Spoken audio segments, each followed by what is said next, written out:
হলুদ দিয়েছি, এখন নুনটা দিয়ে নিলাম।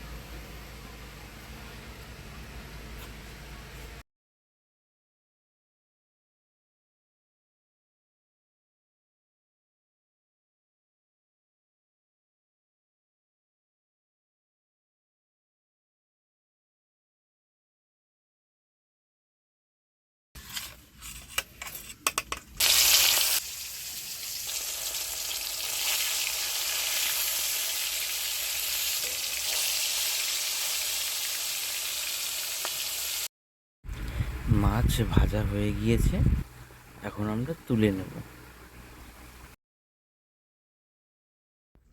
একটু তেল ঝরিয়ে নিয়ে মাছগুলো একে একে তুলে নেব।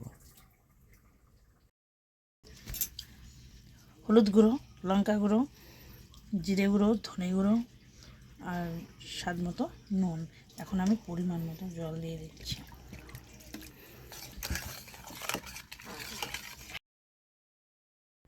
এখন স্বাদ মতো চিনি দিয়ে নিচ্ছি।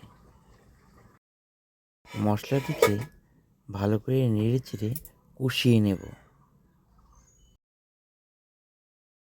পরিমাণ মতো জল দিয়ে নিচ্ছি। আমাদের ঝোলটা ফুটে উঠেছে, এখন আমরা একে একে মাছগুলো ছেড়ে দেব। একে একে ভেজে রাখা মাছগুলো ঝোলে দিয়ে নিচ্ছি। একটা দিন হয়ে গেল, এখন আমি গ্যাসের আঁচটি বাড়িয়ে দিচ্ছি।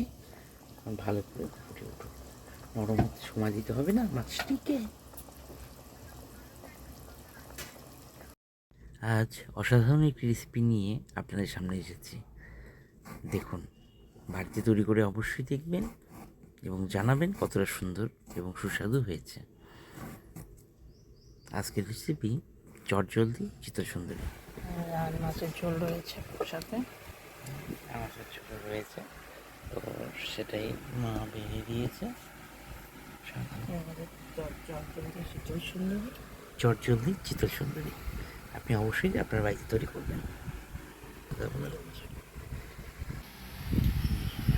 স্বাদে ও গন্ধে ভরপুর চটজলদি চিত্রসুন্দরী অসাধারণ স্যান্ডউইচ হয়েছে।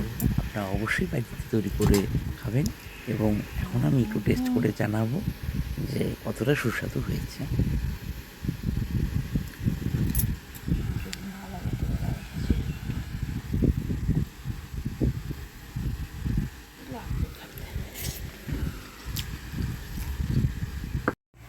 অসাধারণ এই চটজলদি চিত্রসুন্দরী আপনারা অবশ্যই বাড়িতে তৈরি করবেন এবং কমেন্টে জানাবেন কতটা সুস্বাদু হয়েছে। হ্যাঁ, আর একটি কথা, নতুন বন্ধুরা সাবস্ক্রাইব অবশ্যই করবেন পরবর্তী রেসিপি পেতে। আপনারা প্রত্যেকে লাইক, কমেন্ট এবং সাবস্ক্রাইব করে আমাদের পাশে থাকুন। এভাবেই পাশে থাকবেন, ভালো থাকবেন, সুস্থ থাকবেন। পরবর্তীতে আরও একটি নতুন রেসিপি নিয়ে দেখা হবে।